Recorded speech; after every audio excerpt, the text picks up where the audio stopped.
Hello everyone.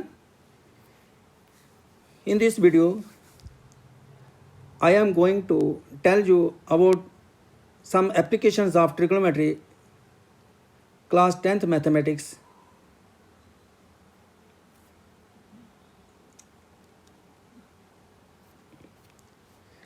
As the name of the chapter is some applications of trigonometry.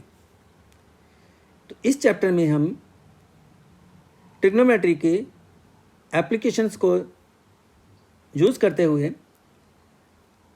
Height of tree या height of building या width of river को find करेंगे। ये chapter जो है related to height and distances है।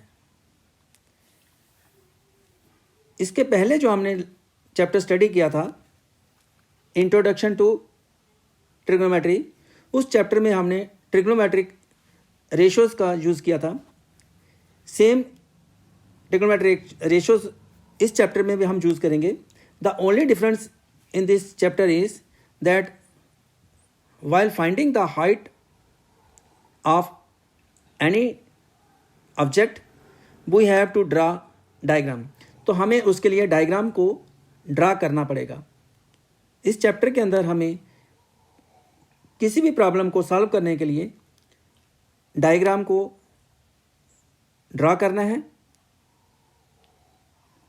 और उस डायग्राम के लिए जो बेसिक नॉलेज आपको जानना जरूरी है वो कुछ इस प्रकार से है। You have to know these definitions before solving any problems related to height and distances, which is most important in this chapter। So first of all, line of sight। And what is line of sight? Suppose हमारे पास कोई object है, P object है जिसको हमने watch करना है, जिसको हमने ऑब्जर्व करना है। Suppose it is any object, say it is a kite flying in the sky.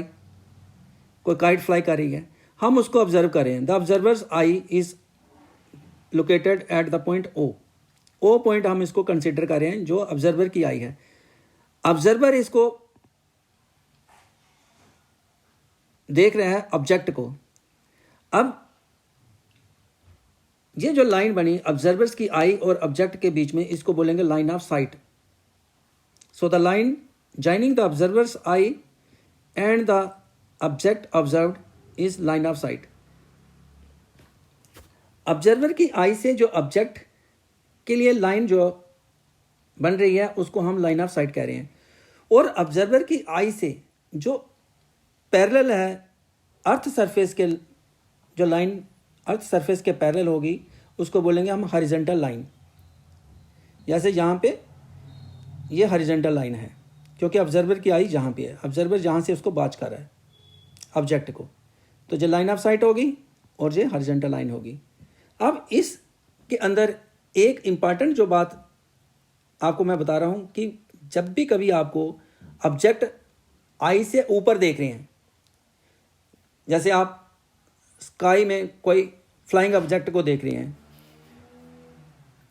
In that case you are making angle of elevation. आप एंगल ऑफ एलिवेशन बना रहे हैं।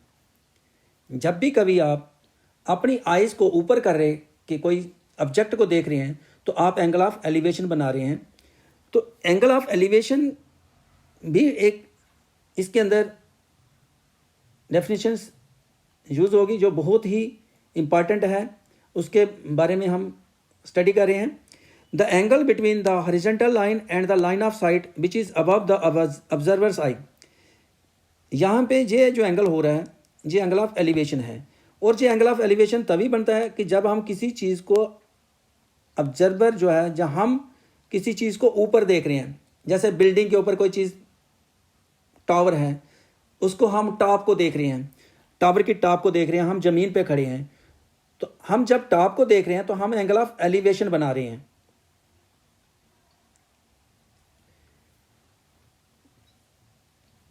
नेक्स्ट आता है angle of depression. Angle of depression क्या है कि suppose हम बिल्डिंग पे खड़े हैं और ग्राउंड पे कोई ऑब्जेक्ट पड़ी है, किसी किस्म की भी कोई ऑब्जेक्ट है हमारे पास, से फुटबॉल है, हम उसको देख रहे हैं। तो जब हम टॉप से बॉटम की तरफ देखते हैं तो हम एंगल ऑफ डिप्रेशन बना रहे होते हैं। Suppose in this case here is observer and this is observers I. Observer की आई के सामने जो लाइन होगी, बिल्कुल स्ट्रेट लाइन जो होगी, वो होगी हॉरिजॉन्टल लाइन। ऑब्जर्वर की आई के सामने बिल्कुल पैरेलल टू अर्थ सरफेस, वो होगी हॉरिजॉन्टल लाइन। ऑब्जेक्ट जहाँ पे है, ग्राउंड पे है, this is ground level. Object ground पे पड़ी हुई है, ऑब्जर्वर इसको वॉच कर रहा है। Observer is observing the object which is at the ground. ये जो एंगल हो रहा है ये एंगल ऑफ डिप्रेशन है और ये लाइन ऑफ साइट है। ऑब्जर्वर जब बिल्डिंग पे खड़ा है और ग्राउंड पे को ऑब्जेक्ट को देख रहा है, तो जो लाइन उसकी आईज कि ऑब्जेक्ट के साथ बन रही है वो लाइन ऑफ साइट है। हॉरिजॉन्टल लाइन और लाइन ऑफ साइट के बीच में जो एंगल बन रहा है वो एंगल ऑफ डिप्रेशन है। In simple language I can say that angle of depression is found when we see object lying at ground and we are standing above the building. कि हम बिल्डिंग के ऊपर खड़े हैं और ग्राउंड के ऊपर ऑब्जेक्ट को देख रहे हैं और हमारी जो आईज होंगी वो स्ट्रेट लाइन से, हॉरिजॉन्टल लाइन से क्या करेंगी, डाउन बेंड होंगी। से फॉर एग्जांपल कि हमें अपने फुट को देखना है, तो जब हम अपने फुट को देखेंगे तो हमें थोड़ा झुकना पड़ेगा, आईज जो है वह डाउन होंगी और उस वक्त क्या होगा, एंगल ऑफ डिप्रेशन होगा। तो इस चैप्टर के लिए हमें angle of elevation, angle of depression की जानकारी बहुत ही ज़रूरी है, जो हम डायग्राम के अंदर यूज़ करेंगे। इन्हीं के बेस के ऊपर हम डायग्राम्स को ड्रा करेंगे। जो ट्रायंगल हम बनाएंगे, राइट ट्रायंगल बनाएंगे, एंगल ऑफ एलिवेशन और एंगल ऑफ डिप्रेशन उसके अंदर यूज़ होंगे और इसलिए इनकी नॉलेज आपको बहुत ही ज़रूरी है। इस चैप्टर के अंदर हम ट्रिग्नोमेट्रिक रेशोज़ यूज़ करेंगे और साथ में इसके क्या होगा, हमें one angle which is acute angle is also given, may be one side of triangle or two sides given हो, और हमें जो है थर्ड साइड जो है वो फाइंड करनी हो या सेकंड साइड फाइंड करनी हो सकता है इसमें एक साइड दी हो या दो साइड्स दी हो, लेकिन एटलीस्ट वन साइड जो है वो हमें गिवन हो सकती है और एक acute एंगल भी गिवन होगा। तो ट्रिग्नोमेट्रिक रेशो का यूज़ करते हुए हम हाइट एंड डिस्टेंसेस को फाइंड करेंगे, जो कि आप नेक्स्ट वीडियो में इस चैप्टर के रिलेटेड जो एक्सरसाइज है आपकी 9.1 से क्वेश्चंस को मैं अपलोड करूंगा। So you have to watch that videos.